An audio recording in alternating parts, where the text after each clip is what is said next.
En esta ocasión, el énfasis va a ser la importancia del cuidar al que cuida, y es una presentación que hemos diseñado María del Mar Cortés, es una trabajadora social, y yo, desde una estrategia que tenemos, un programa que tenemos en la Fundación Santa Fe, que se llama, el programa Aliado para tu Cuidado. Entonces, en esta ocasión vamos a hablar primero de las generalidades del cuidador. ¿Por qué esto? ¿Por qué hacemos énfasis en esto? Digamos que la doctora Pilar hablaba de los cuidadores en general, pero en este caso vamos a hablar del cuidador principal. Es decir, vamos a suponer que nuestra paciente es nuestra mamá y somos 5 hijos. Los 5 hijos cuidamos de mamá, pero de nosotros 5 hay uno de nosotros que por lo general vive con ella, o que es la que la baña, la alimenta, la lleva a las citas médicas, la de los medicamentos. Eso, digamos que suele ser el factor común, que hay una cuidadora o una persona encargada directamente del cuidado de mamá, y ella nos cuenta todo, nos comparte todo, y sí, entre todos puede que tomemos decisiones, pero ella es la persona que está 24/7 con esa paciente. Entonces, aquí hablamos del cuidador principal, que así es como le llamamos a esta persona. Vamos a tocar un poco el tema de tipos de cuidadores, de actividades propias de este cuidador principal, el sentir de esta persona y, por supuesto, unos tips para este cuidador. Bueno, resulta que cuando nosotros cuidamos, decimos que el cuidar como tal es una acción que se concreta a partir de relaciones, relaciones interpersonales entre la persona que yo estoy cuidando y también incluso las personas que nos rodean a nosotros. Es una acción como todas las, digamos, una acción entre seres vivos, y básicamente hay un punto en nuestras vidas que tenemos que ser conscientes de que así como yo hoy estoy cuidando, el día de mañana a mí me pueden cuidar. Y en el rol del día a día de los seres humanos, todos cuidamos en algún momento y en otro todos hemos sido o seremos cuidados. La vida cotidiana del cuidador principal, más que verse afectada, se ve en una transformación.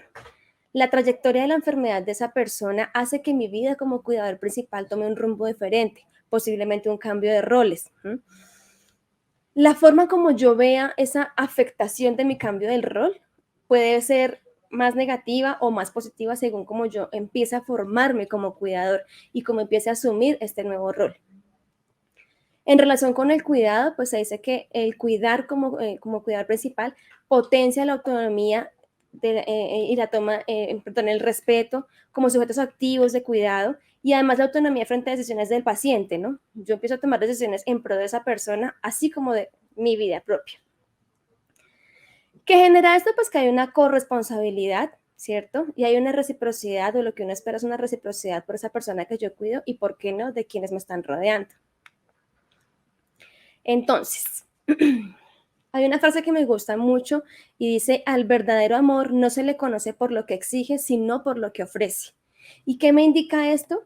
Y yo lo digo abiertamente a todo el que me lo pregunta, y es que cuidar en sí, seamos enfermeros, seamos hijos, seamos sobrinos o un cuidador no formal, es que el hecho de cuidar es en sí un acto de amor. Cuando yo decido dentro de mi camino, dentro de mi rol de vida, que voy a cuidar a alguien, empiezo a enfocar todas mis emociones, sentimientos y la gran mayoría de mis actividades diarias a esa persona.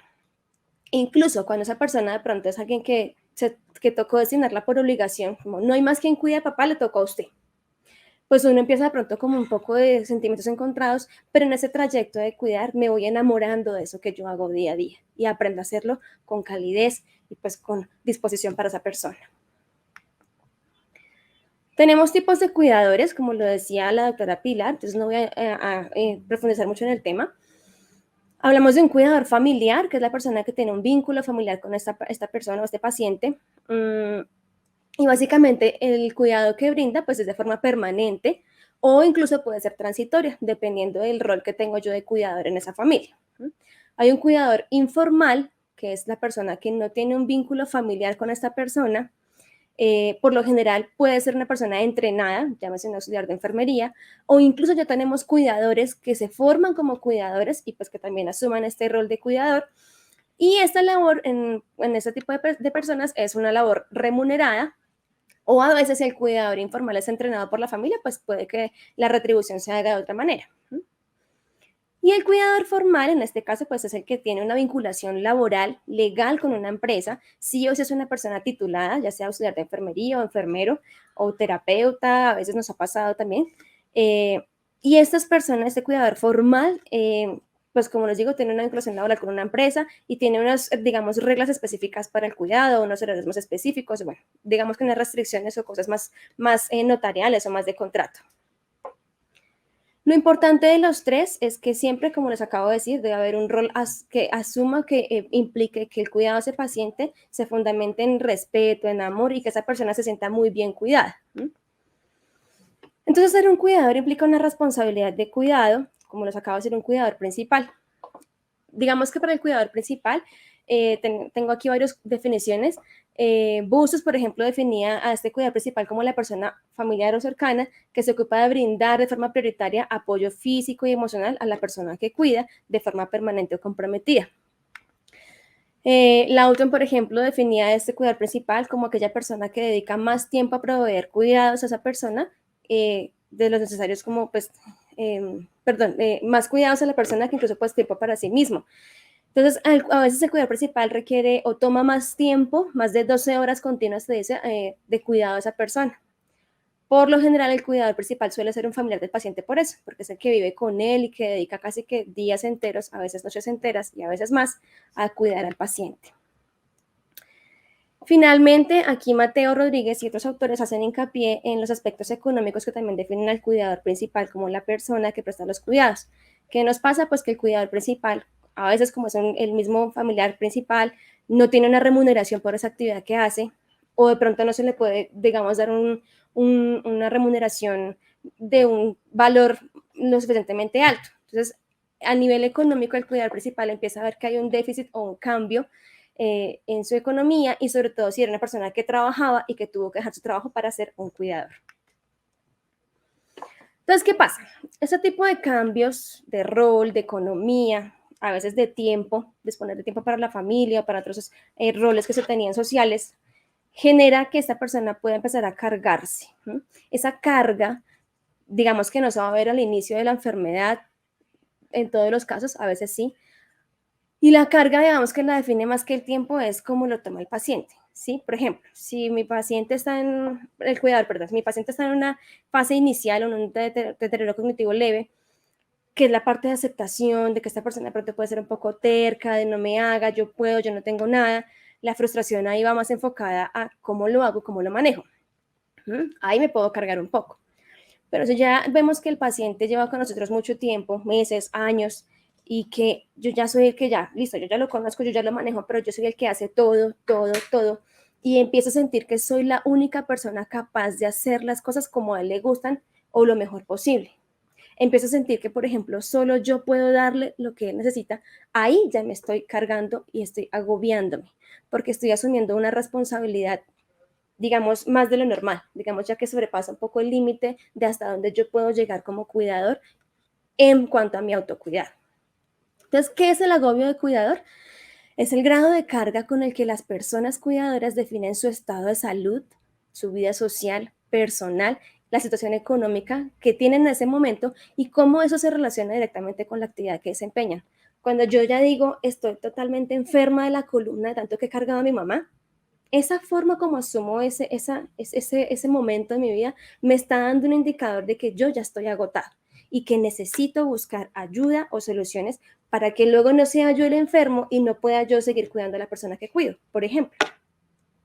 Entonces, hay dos tipos de sobrecarga, una objetiva y una subjetiva. En la objetiva se relaciona más con la dedicación de tiempo, ¿cierto? En el desempeño de las funciones que implica cuidar, entonces ya sea el tiempo de dedicación al cuidado, la carga física que me genera, movilizar al paciente, las actividades que yo hago con esa persona todos los días, mientras desempeño la actividad de cuidado, e incluso la exposición a situaciones de tensión. Entonces soy yo el que sabe ya más o menos cómo lidiar, cómo manejar, cómo intentar calmarlo, reorientarlo cuando se agita.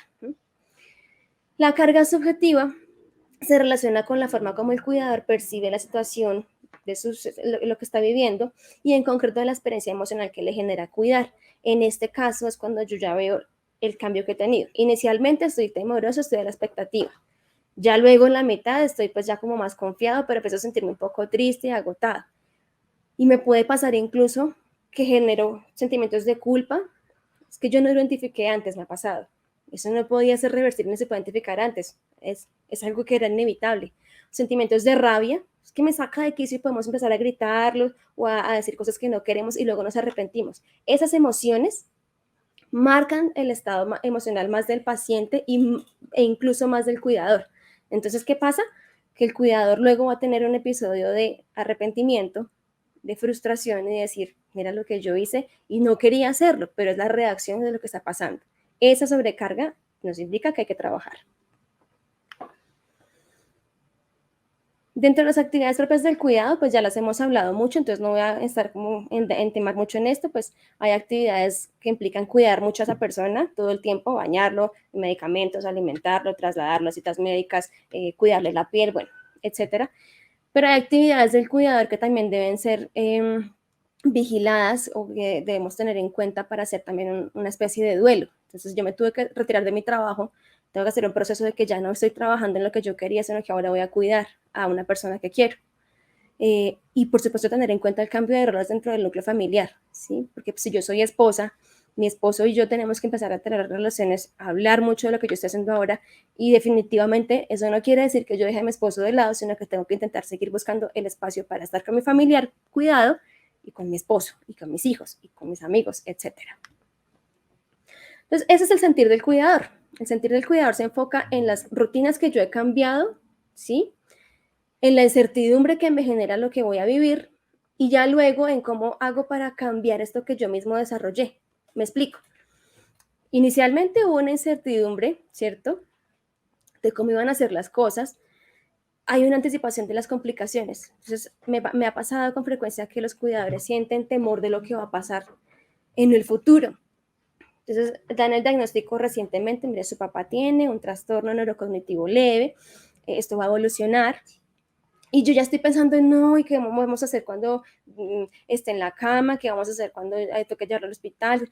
Digamos que hay que empezar a vivirlo paso a paso, ¿sí? La incertidumbre hay que manejarla con ese tipo de actividades, buscar a una persona que sepa del tema, que los asesore de la mejor forma posible y que les brinde pautas de manejo según la fase en la que se encuentra el paciente. Y así yo no me cargo tampoco. Definitivamente, como los roles en la familia han cambiado, pues hablar con la familia, involucrarlos en este proceso, porque si yo soy el cuidador principal y yo vivo con mi mamá, pero yo necesito, por ejemplo, que de lunes a viernes, ok, yo cuido a mamá, pero sábado y domingo que uno de mis 4 hermanos que quedaron allí me releven, porque yo necesito mi tiempo libre y mi espacio de retroalimentación y autocuidado.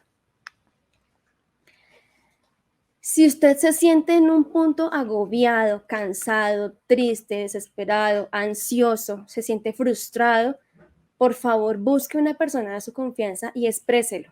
No lo trague porque usted como cuidador necesita también sacar eso de usted y liberar esa carga y esa presión que le genera cuidar. No es fácil. Nadie dijo que tener un paciente con esta enfermedad lo iba a manejar así de un día para otro. Esta enfermedad es muy difícil de manejar y a diferencia de muchas, no se ve, solo se siente. Se ve en etapas más avanzadas y si yo no soy la persona que vive con mi papá todo el tiempo, pues yo el que vivo afuera no lo noto con facilidad. Es el que vive ahí que dice mi papá está raro, mi mamá está rara, ya está portándose muy mal, ya se levanta de noche, ya camina por todo lado, dice que yo la robé, dice que yo estoy en contra de ella, ese tipo de cosas que a veces afuera no se ven, usted tiene que aflorarlas, decirlas y por supuesto, vuelvo y lo retomo, pedir ayuda para que la solventen, para que la apoyen y para que usted pueda tomar un tiempo para usted mismo. Hay unas etapas en este cuidador que las he nombrado levemente, aquí vamos a un poquito a profundizar en ellas. Y en esto, digamos que en la teoría en general, pues lo describe así como procesos curables y procesos terminales, por eso lo traigo tal cual y como está en la literatura. El cuidador tiene 4 etapas, una etapa de inicio, donde decide cuidar. Entonces, en un proceso de una enfermedad terminal, lo que vamos a pasar aquí, lo que va a suceder es que esa persona tiene que empezar a tener una búsqueda de realidad, lo que decía, la incertidumbre me puede llevar a imaginar muchas cosas, pero yo debo buscar asesoría de quien me la dé con certeza. Los comienzos de una enfermedad no determinan si nos vamos a enfrentar a una carrera de fondo, a cuánto tiempo será. Entonces, pues así mismo hay que empezar a trabajar el día a día y empezar a planificar cómo vamos a organizarnos en familia, en el manejo del tiempo, en la distribución de tareas. Y por supuesto, pues digamos de esa manera mantener un poco la unión y las energías juntas. En los procesos que son de pronto más curables, bueno, mentira, perdón, esa parte de planificación va para juntos procesos. En la segunda etapa del cuidador, vemos que ya empieza a ver los signos de agobio en juntas fases de enfermedad. En ese momento, ahí es cuando yo debo escuchar a mi cuerpo también. Mi cuerpo me va a decir que está agotado, ¿sí? Ustedes no van a puede pasar que no duerman fácil, que se estresen con todo, que tengan respuestas agresivas con la persona que cuidan o con las demás personas de su familia, dolor de cabeza, dolor de espalda, incluso si ustedes también tienen una enfermedad colateral, hipertensión, diabetes, etcétera, porque nos ha pasado, pues su enfermedad de base también va a empezar a descontrolarse. Y es más importante, aunque usted trate de tomarlo con calma, visite a su médico y que busque ayuda. Aquí es el momento en el que ustedes ya deberían tener o buscar una red de apoyo que les oriente. Aquí en Fundación tenemos este programa que es Aliado para tu Cuidado. Nosotros brindamos unas conferencias, un entrenamiento al cuidador, más o menos en un tiempo de 1 año, donde con pequeñas charlas les mostramos pautas de qué ir haciendo con el paciente en casa. Si definitivamente vemos que usted como cuidador está muy agobiado, que necesita otra ayuda más especializada, pues tenemos una consulta con la trabajadora social, la psicóloga del programa, conmigo como enfermera. Y si requerimos un área más especializada, pues podemos traerla para que usted pueda liberar sus emociones y contarnos qué sucede para poder darle herramientas y poder ayudarle a que continúe su proceso. La tercera fase es una tercera fase muy dura.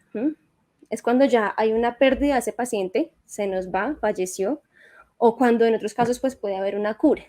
Y aquí se diferencian mucho las etapas. Si llegamos a tener una etapa de pérdida de esa persona, definitivamente hay que hacer un duelo, ¿sí?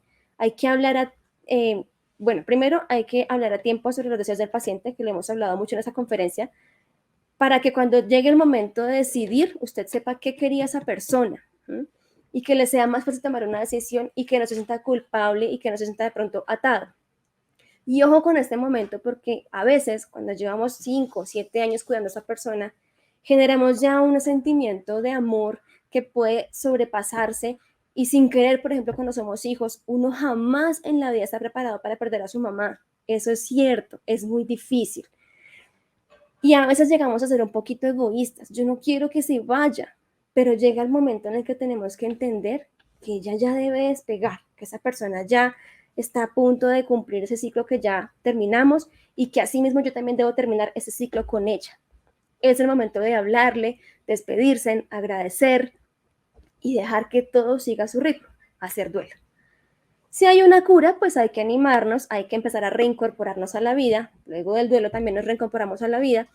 Renovación de nuestra vida propia, renovación de roles, trabajo, etcétera. ¿Cómo quiero reiniciar este camino en el que ya, listo, dejé de ser cuidadora y vamos a retomar la vida propia? Y a partir de allí, pues viene la fase 4, que es la reintegración a su vida social. Y esto tiene que estar lleno de ganas suyas por vivir, por seguir adelante y por supuesto el amor propio. Entonces, ¿qué ofrece el programa Aliado para tu Cuidado? Tenemos básicamente nuestra idea es brindar a ustedes herramientas para fortalecerlos en el cuidado del paciente, la educación y estrategias para que su estabilidad física, emocional, espiritual, pues les ayude a mejorar la experiencia que tienen como cuidadores y pues también la experiencia que se genera en ese paciente. ¿Qué les recomendamos? Lo que hemos hablado ya mucho. Hay actividades propias que tienen que ser para ustedes. Entonces, si ustedes piden el fin de semana libre, hay que hacer yoga, hay que hacer ejercicio, hay que llamar a los amigos y renovar las amistades que se fueron perdiendo con los años. Hay que buscar tiempo con mi familia. Entonces, si yo dejé a mi mamá con mi hermano este sábado porque es mi día libre, yo debo dejar todo listo para que a mí no me llamen y para que yo no llame. ¿Ya leyeron el medicamento de las 8? No, yo tuve que haber dejado ya el medicamento listo y una tablita de medicamentos que dijera que a las 8 tenía que tomarse la pastilla de mi mamá y yo poder estar en paz con mi familia. Así me libero de ese arte de cuidar por ese día. Y se enriquece el tiempo en familia y las relaciones con sus hijos, con sus esposos y demás. Definitivamente buscar tiempo para ustedes. ¿Por qué no un día irse a una tarde de spa con amigas o spa sola? O si me gusta ir a caminar por el parque sola o ir a leer un libro a la biblioteca o al parque donde yo quiera. Perfecto, está bien. Lo importante es que usted tome aire.